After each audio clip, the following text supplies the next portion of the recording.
Yan po si Boy Tapa. May security guard doon na umawat. Buhayin mo yung sarili mo. Huwag kami mga Bisaya. Alam kong mahina ka. Alam kong mahina ka. Tarang... Hoy! Oh! Okay. Ang sinasabi po, si Sherilyn Gonzaga o mas kilala sa Cherry White. Lumapit po sa atin si Cherry White para ireklamo ang kanyang boyfriend na sinasabi po na mas kilala sa Boy Tapang. Ayan. Okay, malaman po natin, Idol Rafi, dahil may mga kani-kanila silang sinasabi laban sa isa't isa. May mga version sila. May mga version po sila. Mas maganda po na marinig din po natin mismo sa kanila. So parang vlogger to. Parehas vlogger po. At nag-aaway sila. Opo. Magkasintahan, magkaasawa. Magkasintahan, Idol. Okay. Hindi po sila kasal. Alright. So live-in. Live-in lang po. Pati pagbatiin natin kung ano yung problema, di subukan natin paayusin. Tulad mga ginawa natin mga nakarang araw hanggang ngayon. Oh. Opo. At meron tayong video. Sige. Panoorin po natin.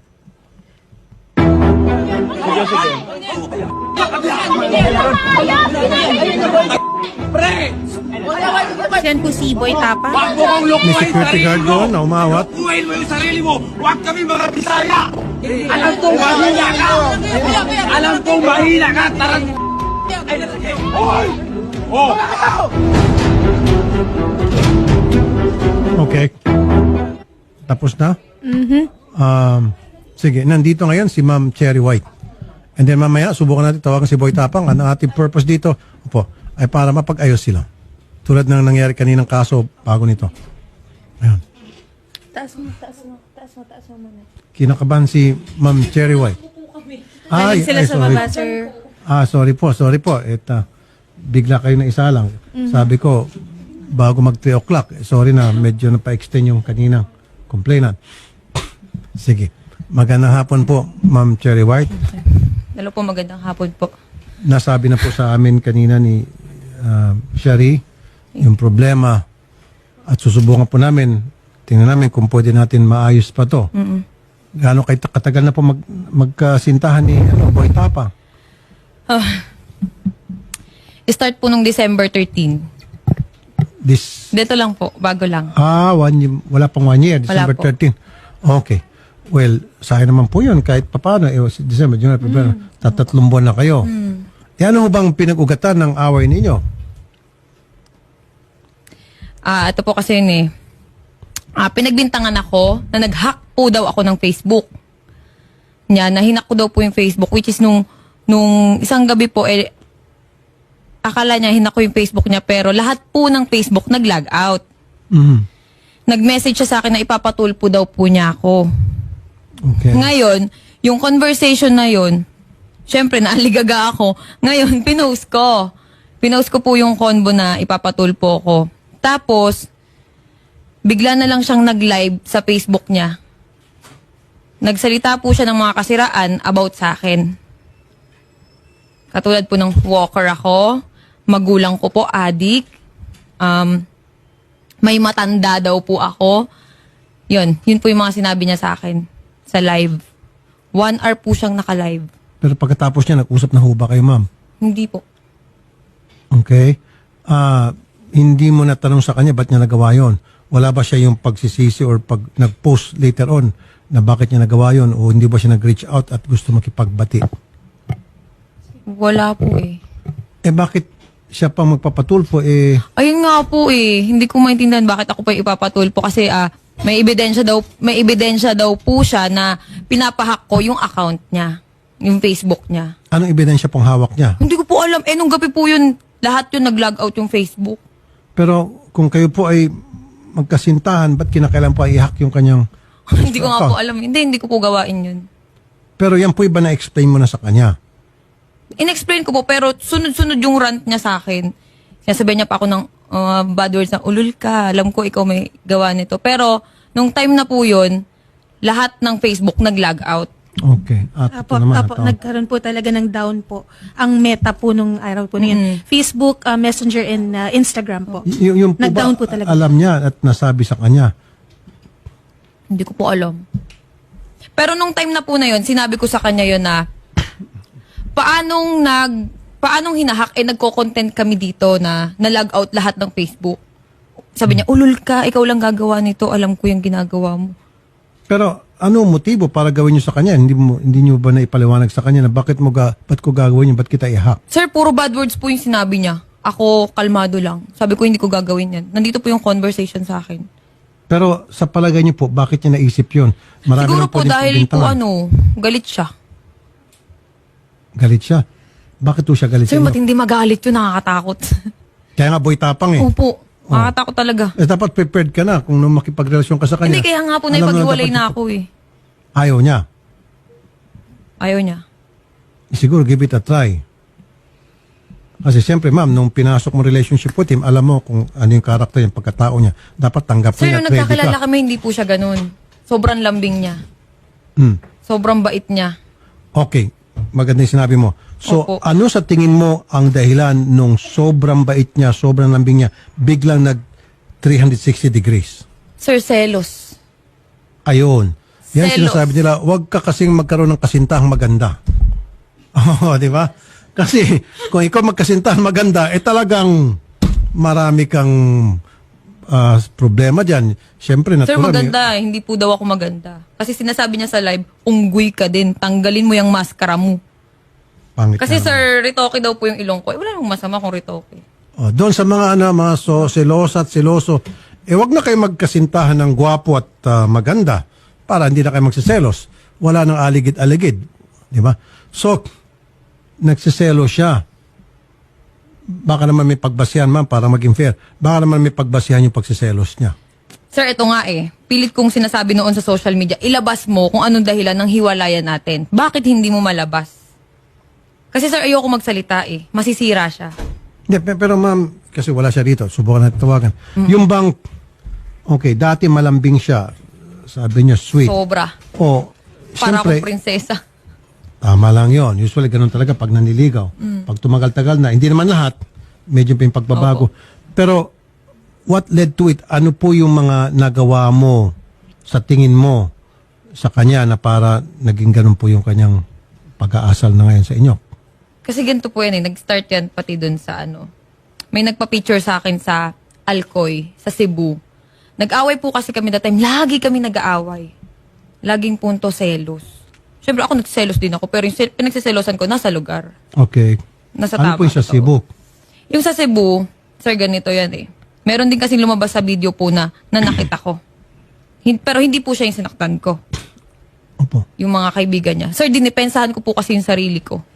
Bumaba ako dun sa resort, nakapanty ako, nagsiswimming po ako nun that time. Opo. Tapos, pag akyat ko, galit na galit siya. Sabi niya sa akin, hinawakan niya yung kamay ko agad. Nakaganyan ako, sir. Hinawakan niya po yung kamay ko, tapos yung kaibigan niya, 4 na lalaki. Habang hawak niya ako, naka-video sila. Nasa kalsada po kami, may video ako. Nasa kalsada sila, nakipag-sex ka doon? Ginaganyan niya ako, nakipag-sex ka dyan sa baba? Anong ginawa mo dyan? Sabi ko, mga followers, nagpa-picture sa akin, anong masama? Doon na siya na-trigger. Nagselo siya, yun. So, may Galit na nagpa-picture galit sa mga followers, pinagselosan niya po yun. Opo.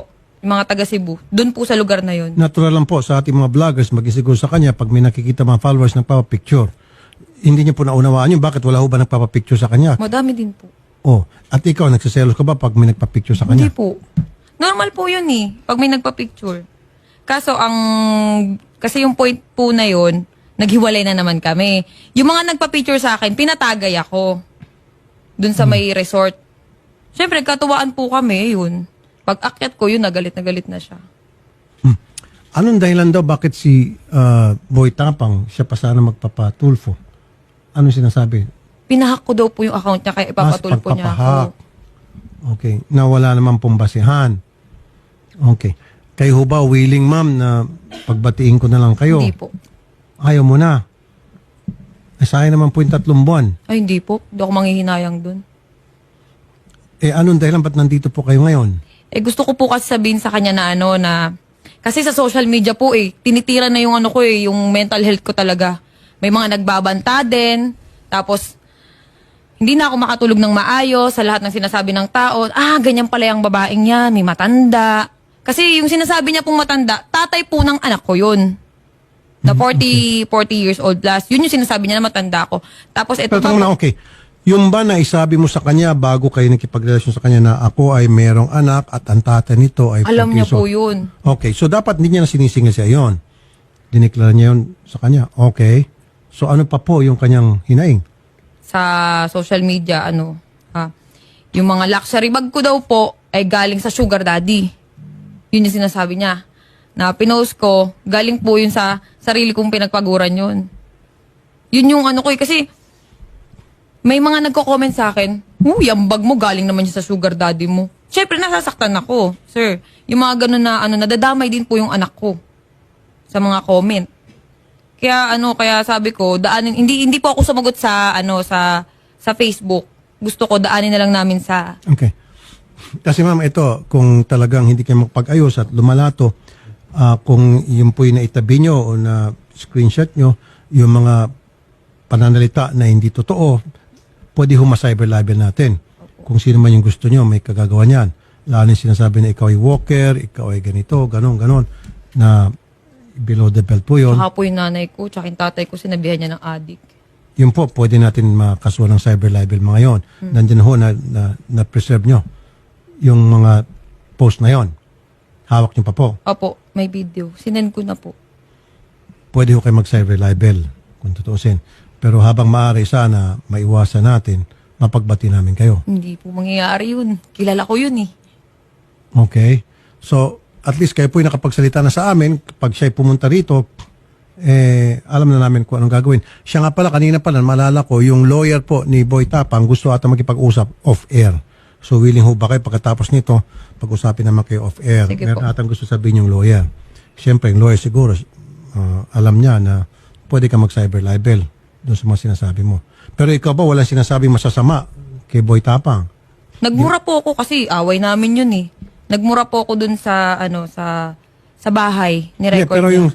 yung bang pinost nyo po na may sinabi kayong mga libelos, yung mga Ay, wala po. malisyosong mga panalita, wala. Walang cyber libel. Kasi sa alam inyo. ko po yung mangyayari. Kaya hindi po ako sumagot. Pero yung mga tao pong nagsalita ng mga hindi maganda laban sa inyo, paninirampuri, yun po, pwede tayo mag-cyber libel. Tutulong po kami. Okay? Sige po. Si Boy Tapang daw, mamaya na lang daw magsalita. May Actually, sir, panawagan. may post po siya sa Facebook 20 minutes ago kanina po. Kakagising ko lang, excited naman to. Kalmahan mo, alam ko, pangarap mo yan umabot sa Tulfo kagaya ng pag-utos mo kay Canada Girl dati. Asa na ang tawag, inihintay ko. Pero tinatawagan natin, sir, wala pong sumasagot po. Saan? Pupuntahan na lang daw po si Boy Tapang. Hindi niya tinatawagan? Shari? Hindi po, tinatawagan po natin, sir. Ringing po, hindi po sumasagot, sir. Pero Yung mga nakausap staff natin po kanina yung lawyer, di ba? Opo, hindi po sumasagot. Tas ngayon po, cannot be reached na po. Yung number po na ibinigay po ni Ma'am Kasi nga, Cherry White. ayaw nga nila ng on-air. Ang gusto nila off-air. Yung lawyer. Yung lawyer daw po ang willing Yung lawyer daw po, makipag-usap. Ma'am Cherry White, willing na ata makipag-usap. So mas maganda kung lawyer, alam niya na anong pwede mangyari base doon sa mga sinabi mo na mga post. Actually, Sir Rapi, meron din po akong lawyer.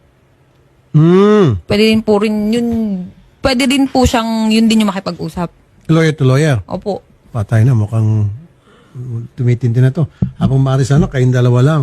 Hindi po. Mas mabilis masolve yun kung kayong dalawa lang. Hindi Kasi na po pag lawyer kaya to lawyer, medyo ibang level na Napahiya yun. na po kasi ako sa social media eh. Wala nang Nadama yung anak ko eh. Walang pag-asa na magkabalikan Wala po kayo. po. Naku. Ano pong mensahe nyo kay Boy Tapang? Wag ho kayo magsalita ng mga masasip. Alam ko po yun. Alam ko. Sige. Sir. Kasi sa Facebook ko nga po, hindi ako nagsalita ng di maganda. Dito pa po kaya. Sige po, ano po yung mga gusto sabihin sa kanya?